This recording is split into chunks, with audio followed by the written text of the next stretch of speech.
우리 옆에 계신 분들 한번 인사하겠습니다. 두려워하지 마십시오. 예수님이 우리와 함께 하십니다.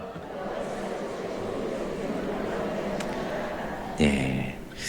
오늘 우리가 읽은 본문은 오병이의 기적 이후에 곧바로 등장하는 사건입니다. 한번 말씀을 보면 22절에 예수께서 즉시 제자들을 재촉하사 자기가 무리를 보내는 동안에 배를 타고 앞서 건너편으로 가게 하시고, 자, 빈들에서 어마어마한 사건이 벌어졌죠. 오병이어로 5,000명, 10,000명이 먹는 기적의 사건이 벌어졌습니다.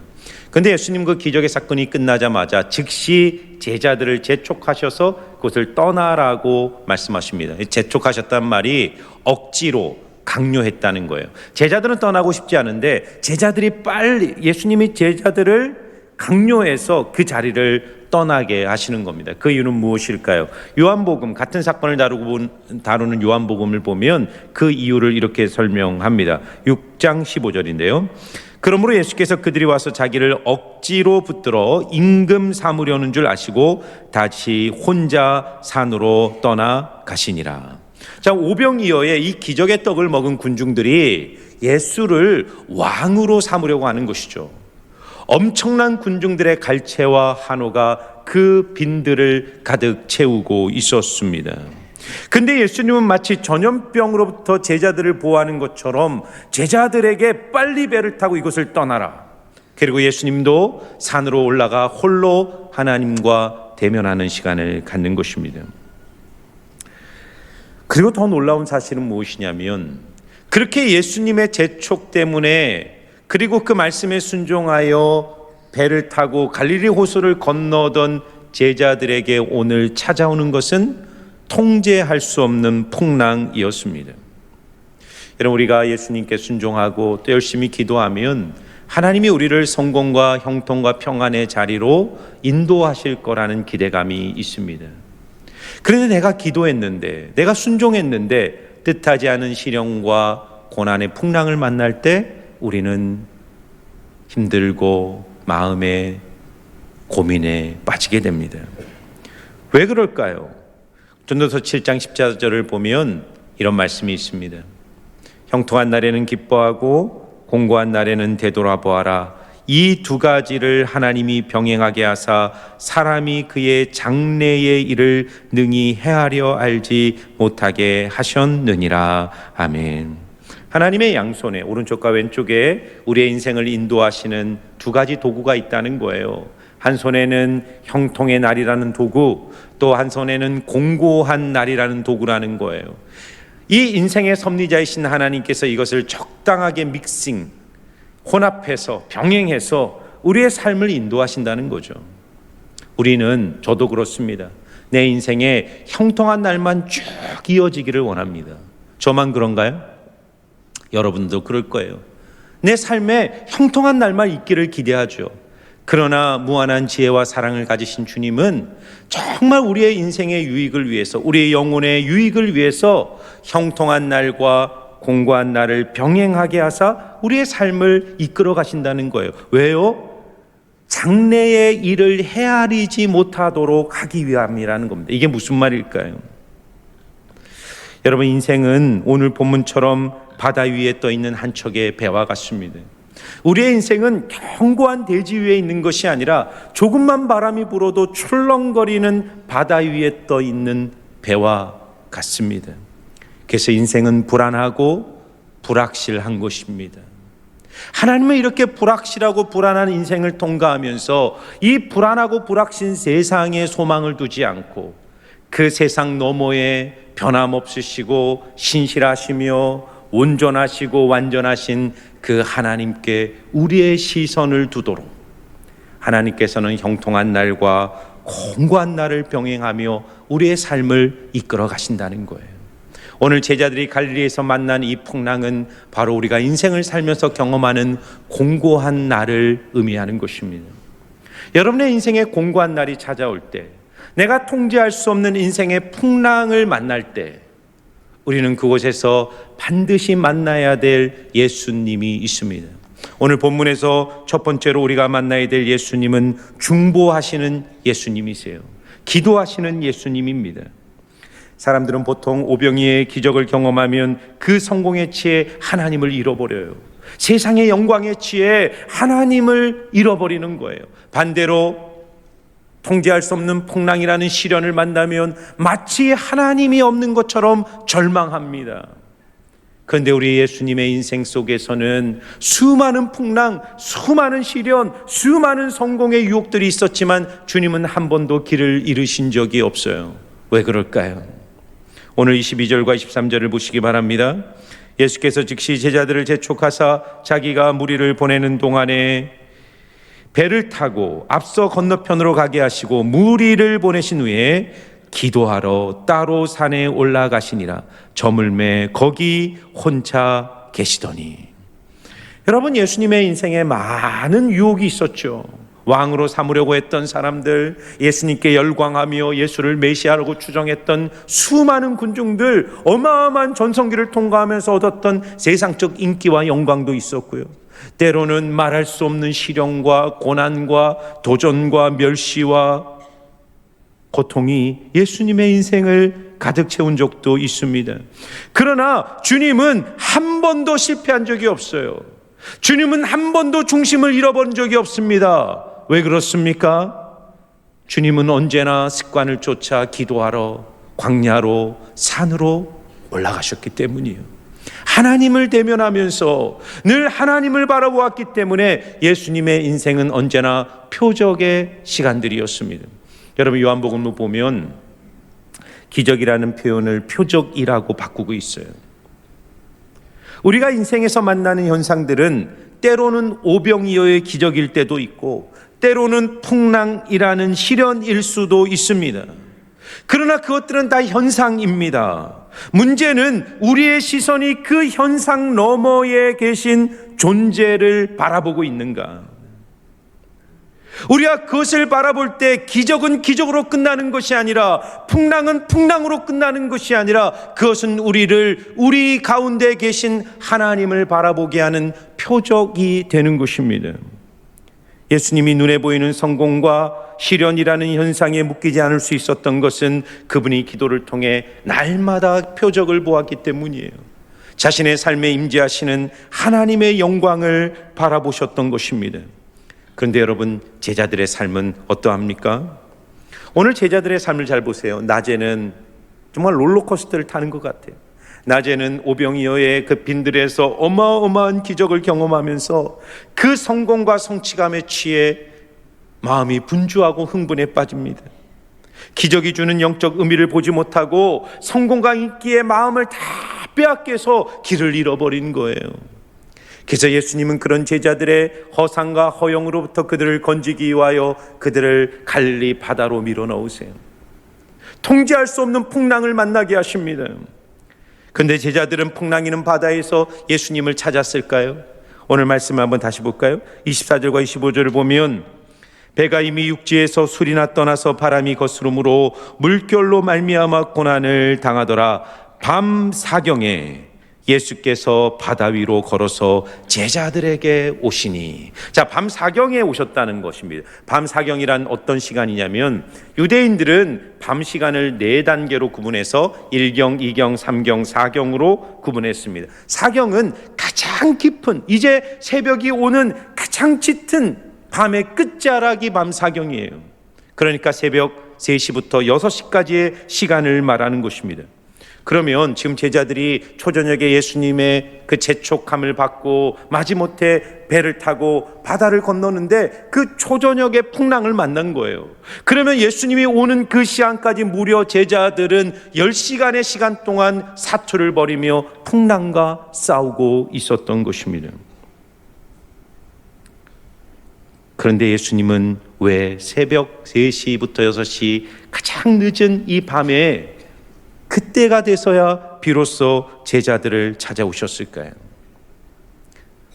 마가복음 6장 48절을 보면 이 같은 사건을 다루고 있는데 이렇게 표현되어 있습니다. 바람이 거스름으로 제자들이 힘겹게 노젓는 것을 보시고 밤 사경중에 바다 위로 걸어서 그들에게 오사 지나가려 하시매 라고 말합니다. 뭐라고? 예수님이 초저녁에 산에 올라가 기도하시고 제자들은 배를 타고 건너가는데 예수님이 기도하는 그 순간 제자들이 힘겹게 노를 저며 사투를 벌이며 배에서 고통을 당하고 있다는 것을 보셨다는 거예요. 그런데 언제 가신다고요? 밤 사경에 찾아가시는 겁니다. 여러분, 예수님이 보셨으면 좀 기도를 중단하시고 빨리 일어나서 아이고 우리 제자들 도와주러 가야 되겠다 하고 초저녁에 좀 가서 제자들을 금방 건져주면 얼마나 좋습니까? 그런데 예수님은 그렇게 하지 않아요. 예수님의 타이밍이 있는 것입니다. 여러분, 제자들은 어떤 생각을 했을까요? 그 밤에 통제할 수 없는 풍랑과 싸우면서 누구도 우리가 당하는 이 고통을 모르고 하나님도 예수님도 무책임하게 우리를 이 바다에 던져 넣었다라고 생각하지 않았겠습니까? 그런데 하나님은, 예수님은 그 순간 제자들의 고통과 아픔을 보고 계세요. 알고 계십니다. 여러분, 우리가 기도하면 당장 하나님이 와서 나를 도와주시고 당장 내 인생을 치유해 주시고 이 풍랑부터 우리를 건져주시면 좋은데 하나님은 그렇게 하지 않는 것 같아요. 기도해도 하나님의 침묵이 있는 것 같고 기도해도 여전히 내 인생의 풍랑은 떠나가지 않는 것 같습니다.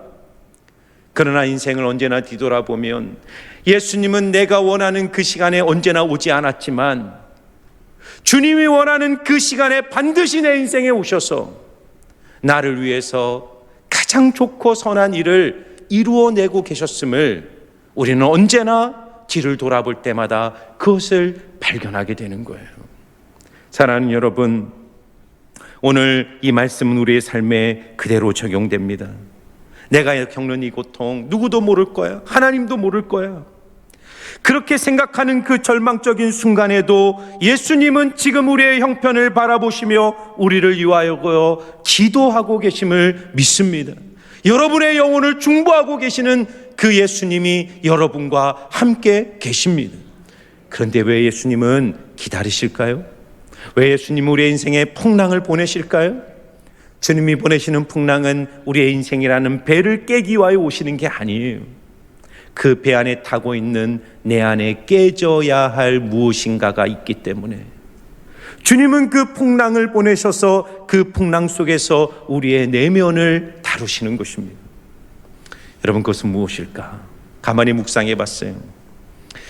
지금 보세요. 빈들에서 10,000명, 20,000명을 먹이는 엄청난 기적의 사건 뒤에 갈릴리 바다에서 풍랑을 잠잠케 하시는 이 두 가지 기적이 연결해서 나오고 있습니다. 갈릴리 바다는 어부였던 제자들에게 일상의 영역이고 전문적 영역입니다. 반면에 빈들에서 10,000명을 먹이는 문제는 둘 중에 하나예요. 하나님, 이건 불가능합니다. 아니면 하나님, 주님이 도와주셔야 됩니다. 둘 중에 하나죠. 그런데 바다에서 만난 풍랑은 달라요. 자신들의 경험과 능력으로 해결할 수 있는 공간이라고 믿었을 거예요.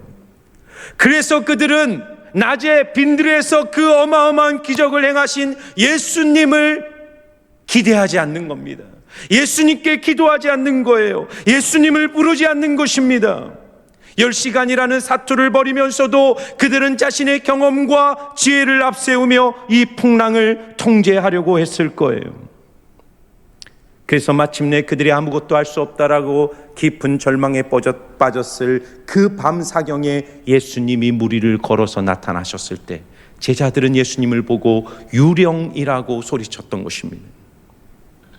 오늘도 예수님은 우리의 인생을 덮치고 있는 풍랑의 바다 위를 걸어서 우리를 찾아오십니다. 그런데 우리는 내 힘으로 여전히 풍랑과 싸우려 해요. 깨지지 않는 내 안의 견고한 자 때문에 내 곁에 계신 예수님을 바라보기보다는 나의 지혜와 경험을 앞세워 인생과 사투를 벌이며 살아갈 때가 얼마나 많습니까? 하지만 지혜로우신 하나님은 형통한 날과 공고한 날과 같은 예측할 수 없는 현실을 우리 앞에 가져오셔서 우리가 붙들었던 인생의 가능성들을 다 무너뜨리고 오직 소망 되시는 예수님만 바라보게 하세요. 그 밤 사경에 우리는 비로소 하나님 앞에 무릎을 꿇기 시작하는 거예요. 그리고 우리가 무릎을 꿇고 하나님의 얼굴을 구할 때 보이는 것이 있어요. 풍랑 위로 내 인생에 찾아오시는 예수님이 보이기 시작하는 것입니다. 저는 이 말씀을 읽으면서 로마서 8장의 위대한 승리의 선언이 마음에 떠올랐어요. 로마서 8장 37절에서 39절의 말씀입니다. 너무 귀한 말씀이죠. 우리 이 말씀을 한 목소리로 읽어보겠습니다. 시작. 그러나 이 모든 일에 우리를 사랑하시는 이로 말미암아 우리가 넉넉히 이기느니라. 내가 확신하노니 사망이나 생명이나 천사들이나 권세자들이나 현재일이나 장래일이나 능력이나 높음이나 깊음이나 다른 어떤 피조물이라도 우리 주 그리스도 예수 안에 있는 하나님의 사랑에서 끊을 수 없으리라. 아멘. 믿으십니까? 그리스도인이 누려야 될 절대적 승리에 대한 위대한 선언이에요. 이 세상의 어떤 풍랑, 현재의 풍랑, 과거의 풍랑, 미래의 풍랑, 사망, 생명, 천사, 권세, 그 어떤 풍랑도 우리를 그리스도 예수 안에 있는 하나님의 사랑에서 끊을 수 없다. 왜요? 우리가 그리스도 안에 있기 때문이에요. 그런데 그 그리스도의 사랑이라는 것이 뭘까? 사도 바울은 이 본문 바로 앞에 로마서 8장 34절에 이렇게 얘기합니다. 누가 정죄하리요? 죽으실 뿐 아니라 다시 살아나신 이는 그리스도 예수시니 그는 하나님 우편에 계신 자요 우리를 위하여 친히 간구하시는 자신이라. 아멘.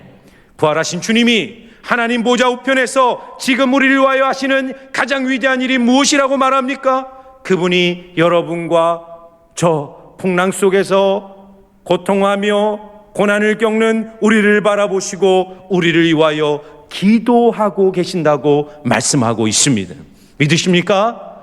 기도하시는 주님이 우리와 함께 하시기에 우리의 인생에 어떤 풍랑이 찾아올지라도 절대로 그 풍랑이 우리를 삼킬 수 없고 우리를 이길 수 없는 줄 믿습니다.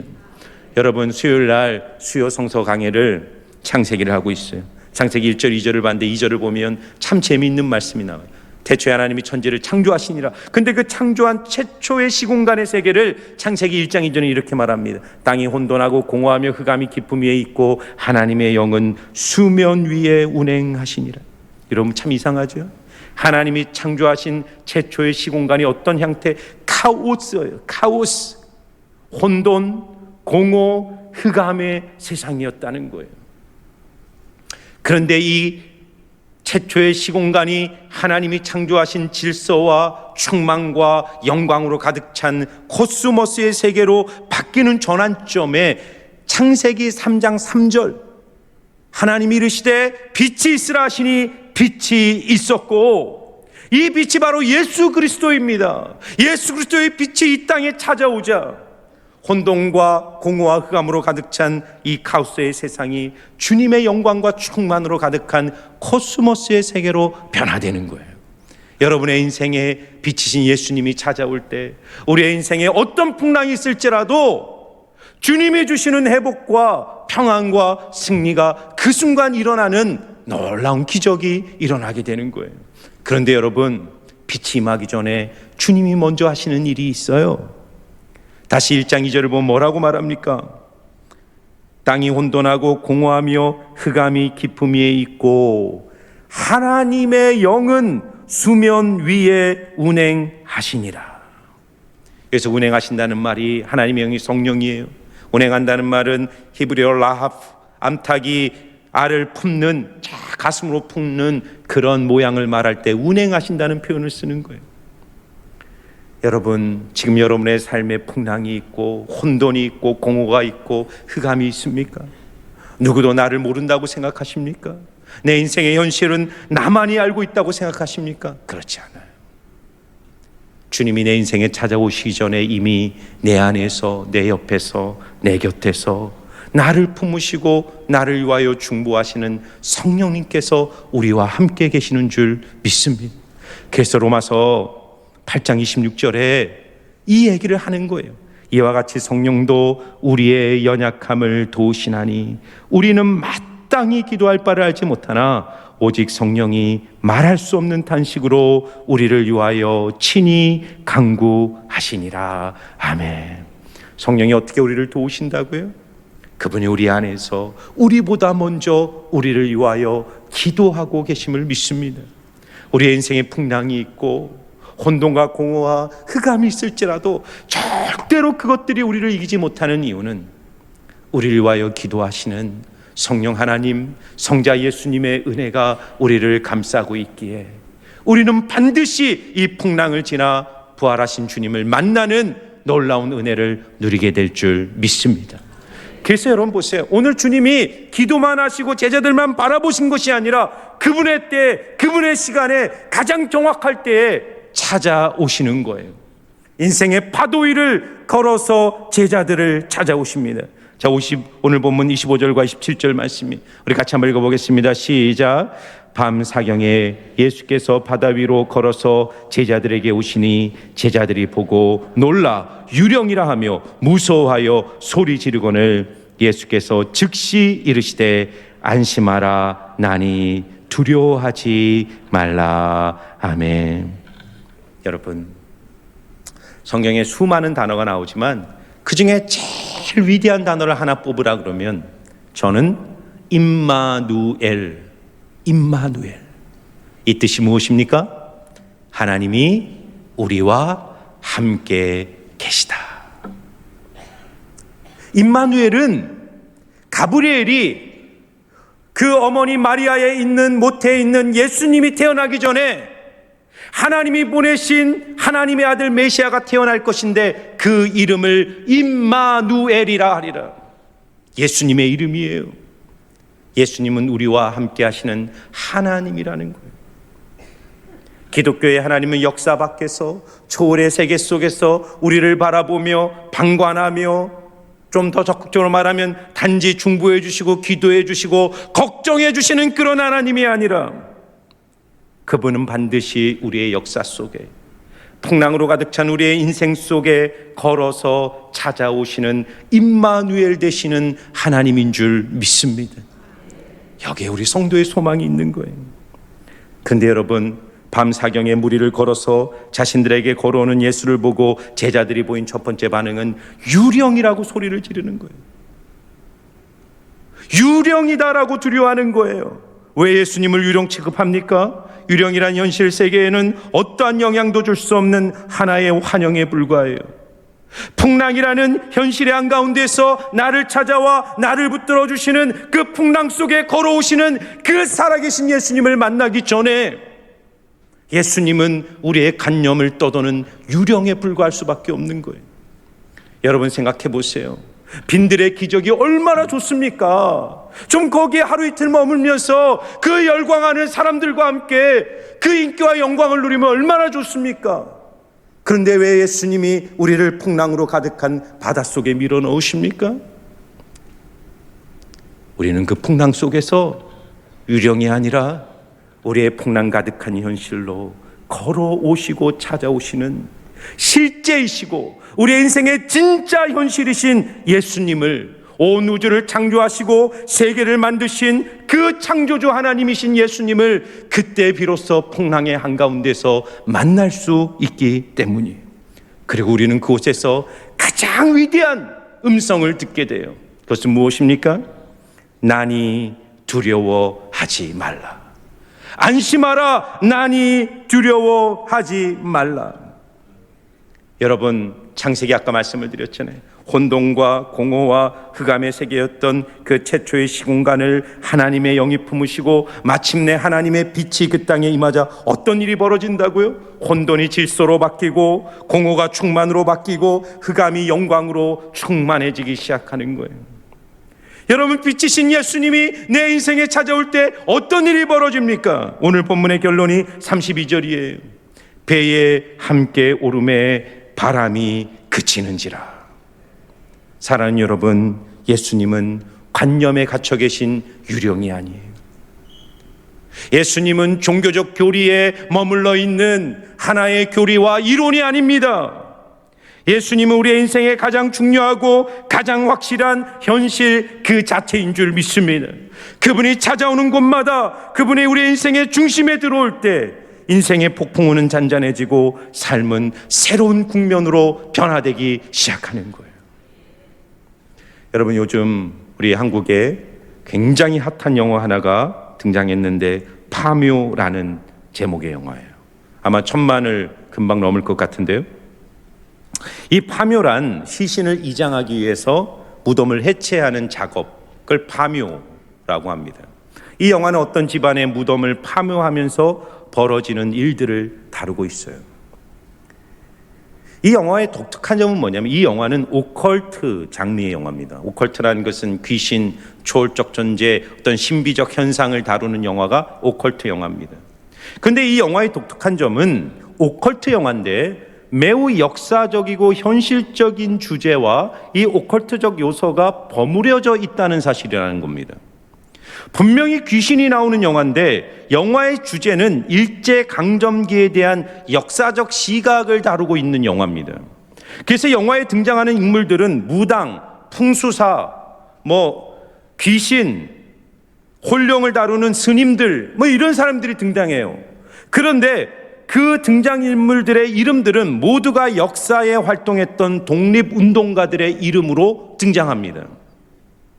그리고 이 영화의 모티브도 일제강점기 때 한국의 정기를 끊기 위해 한국의 산맥과 이순신 장군 같은 묘지에 새말뚝을 박아 넣었던 일본의 만행을 모티브로 삼고 있습니다.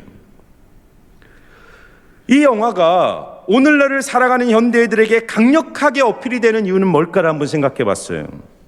풍수지리, 무당, 귀신, 혼령, 이게 다 미신이잖아요. 이 영화의 모티브는 무덤이 잘못돼서 그 후손들이 고통과 귀신에 휩싸이고 삶의 엄청난 풍랑에 휩싸여 있는 그 후손들 때문에 무덤을 파면서 시작되는 거예요.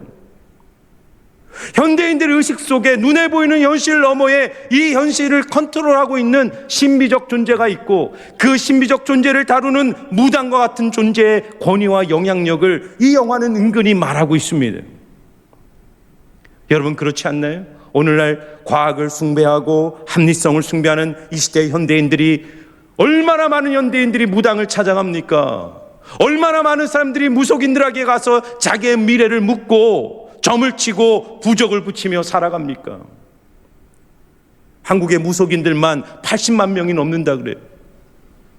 그 많은 무속인들이 존재하는 이유는 무속에 대한 강렬한 열망이 사람들 안에 있는 거예요. 두려움이죠. 그러나 여러분, 모짜리가, 무당이, 부적이, 초월적 존재가 우리의 현실을 절대로 결정하지 못해요. 그것은 허상이고 허위고 거짓에 불과합니다. 진짜 현실은 뭔지 아세요? 진짜 현실은 내니 두려워 말라 말씀하시며 오늘도 내 인생의 풍랑이를 찾아오시는 부활하신 예수님이 진짜 내 인생을 결정하는 진짜 현실이고 실제라는 사실을 믿음으로 취하기를 주의 이름으로 축복합니다. 여러분, 오늘 예수님이 두려움에 떨고 있는 제자들 앞에 뭐라고 말합니까? 나니 안심하고 두려워하지 말라. 여러분, 영어로 보면 I am who I am. I am who I am. 어디서 나온 말이죠? 나는 스스로 있는 자라. 400년 동안 애굽의 압제 속에서 고통을 당하던 이스라엘 백성들을 건지기 위하여 하나님이 모세를 보내려고 할 때 모세가 하나님께 물어요. 당신의 이름이 무엇입니까? 그때 하나님이 말하죠. I am who I am. 나는 스스로 있는 자다. 나는 나다. 내가 여기 있다. 내가 너와 함께한다. 내가 너를 보낸다. 그래서 여러분, 오늘 본문의 결론이 33절이에요. 같이 한번 읽어볼까요? 시작. 배에 있는 사람들이 예수께 절하며 이르되 진실로 하나님의 아들이로소이다 하더라. 아멘. 여러분, 하나님은 환경의 경험을 통해 우리의 인생에 가르치기를 원하시는 것이 있어요. 오늘 본문의 결론은 기적의 떡을 먹었다, 주님이 풍랑을 잠잠케 했다라는 것이 목적이 아니에요. 주님이 때로는 고난으로, 때로는 말할 수 없는 성공으로, 우리가 경험할 수 없는 엄청난 사건과 현상들을 통해 주님이 우리를 데려가시고자 하는 궁극적 목적지는 어디일까요? 예수님, 그분은 누구인가? 마태복음 14장에는 세 종류의 기적이 나와요. 오병이의 기적과 무리를 걸으신 기적, 옷에 손을만 대도 병이 낫는 기적이에요. 이 세 가지 모두는 일반 법칙과 자연현상을 뛰어넘는 기적들이죠. 시간과 공간의 한계 안에서는 절대로 일어날 수 없는 사건들이에요. 그런데 예수님은 이 기적 사건을 통해 무엇을 계시하냐면, 예수님께서 바로 스스로 있는 분, I am who I am, 온 우주와 세계를 창조하시고 이 공간과 시간 속에 그분의 뜻을 이루어 가시는 전지전능한 창조주 하나님이라는 사실을 주님은 제자들에게 알려주시고, 오늘 풍랑을 걸어가는 우리의 인생 속에 주님이 우리가 깨닫기를 원하시는 거예요. 사랑하는 여러분, 나는 스스로 있는 자다라는 이 단어의 이름이 바로 여호와입니다. 하나님은 자신을 여호와로 우리에게 계시하셨어요. 그런데 구약 성경을 보면 여호와 이름 뒤에 반드시 붙는 단어들이 있어요. 여호와 라파, 여호와 이레, 여호와 로이, 여호와 샬롬, 여호와 샴마, 여호와 니시예요. 여러분, 이 기독교의 하나님이 자기를 어떻게 계시하는지를 보세요. 여호와, I am who I am. 시작도 끝도 없고 무소부지하고 영원하시며 전지전능하신 하나님이 여호와라는 이름의 뜻이에요. 그런데 그 하나님은 그 뒤에 어떻게 이름을 붙입니까? 여호와 라파. 말할 수 없는 육신의 질병이라는 풍랑 속에 휩싸여 두려워하며 절망하는 인생 속에 찾아오셔서 내가 너의 병을 치료하는 여호와 라파라 말씀하십니다. 인생의 미래에 대한 두려움, 어떻게 살아야 될지 모르는 그 시간의 한계 속에 갇혀서 두려움에, 염려에, 불안에 살아가고 있는 인생들에게 찾아오셔서 여호와 하나님은 자신을 어떻게 계시하십니까? 내가 너를 위하여 모든 것을 준비하고 있다 말씀하시는 여호와 이레의 하나님이십니다. 세상이 줄 수 없는 불안, 평안, 그래서 말할 수 없는 불안 속에서 마음의 공허와 허무와 슬픔 속에 죽어가는 영혼들에게 주님이 찾아오셔서 이 세상이 절대로 줄 수 없는 하나님의 평강, 그것을 주시는 여호와 샬롬의 하나님으로 주님은 우리에게 찾아오시는 것입니다. 그러므로 사랑하는 성도 여러분, 진짜 현실은 풍랑도 기적의 떡도 유령도 아니라 나니 두려워 말라 말씀하시는 부활하신 예수님이 여러분의 진짜 현실임을 믿음으로 바라보며 어떤 풍랑이 있을지라도 하나님만 찬양하고 예배하는 복된 인생 되시기를 주의 이름으로 축복합니다. 오늘 말씀을 마무리하며 여러분과 함께 부르고 싶은 찬양이 있어요. 찬송가 413장 내 평생에 가는 길인데요, 여러분 이 찬양을 보면 가사가 내 평생에 가는 길 순탄하여 늘 잔잔한 강 같은지 큰 풍파로 무섭고 어렵든지 나의 영혼은 늘 편하다. 내 영혼 평안해, 내 영혼 평안해, 내 영혼 평안해. 여러분, 이 찬양을 부를 때 이 찬양은 어떻게 만들어졌을까? 정말 너무 형통한 그 삶 속에서 감사해서 쓴 이 시가 아닙니다. 여러분, 이 찬송가 413장의 가사를 쓴 분은 미국 호레이쇼 스패포드라는 변호사이며 법리학 교수였어요. 이분은 모든 걸 다 가진 분이에요. 유명한 교수였고 법률 회사의 사장이었고 아름다운 아내와 5명의 자녀와 함께 행복하게 살았어요. 더구나 이분은 유명한 D.L. 무디 목사님의 그 교회의 재정 장로를 맡고 있는 신실한 그리스도인이었습니다. 그런데 어느 날 그의 인생에 감당할 수 없는 풍랑이 찾아오는 거예요. 첫째 아들 하나 있는 아들이 병에 걸려서 죽게 됩니다. 그리고 시카고에 그 엄청난 유명한 대화제가 있거든요. 그 시카고 대화제로 인해 이분의 회사가 다 하루아침에 잿더미가 돼요. 너무 깊은 절망과 두려움에 휩싸인 이 스패포드는 낙심하고 있는 아내와 딸들을 위로하기 위해서 영국으로 여행을 떠나려고 계획합니다.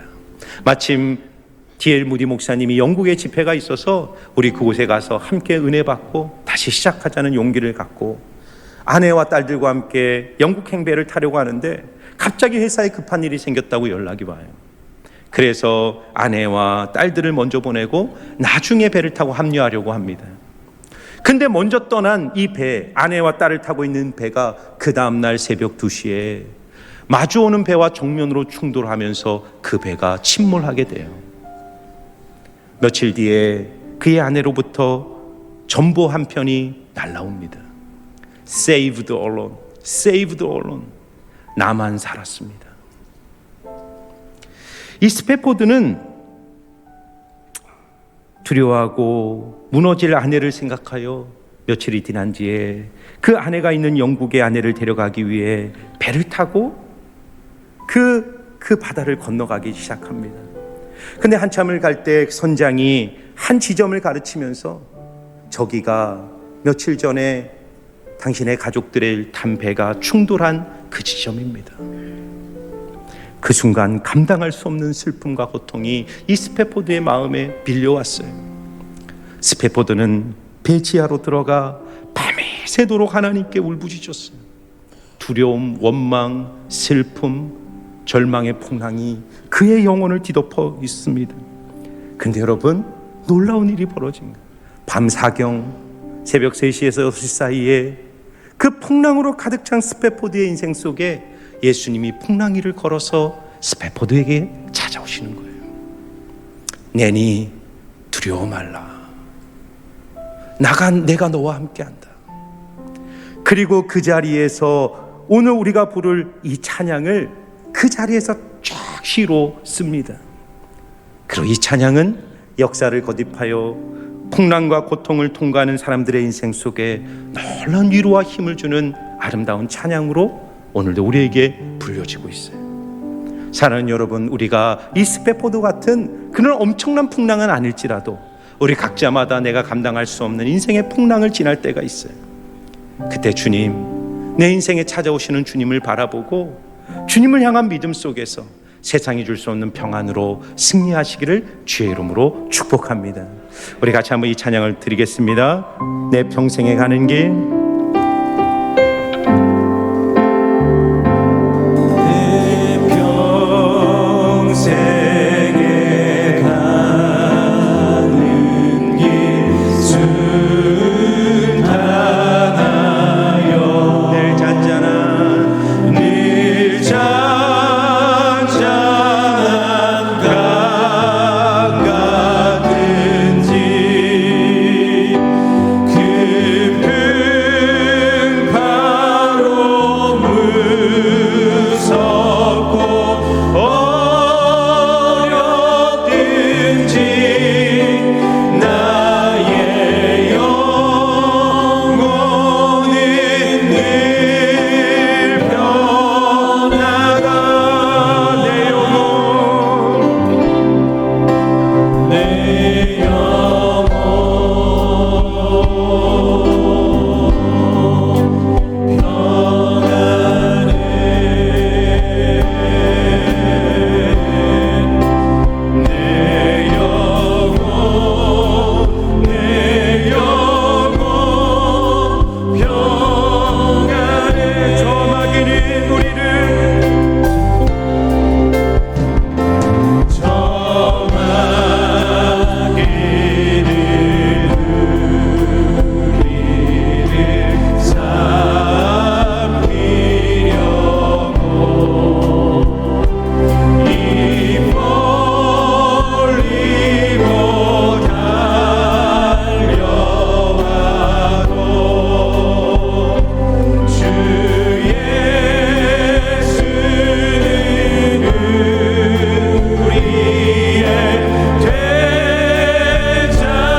사랑하는 여러분,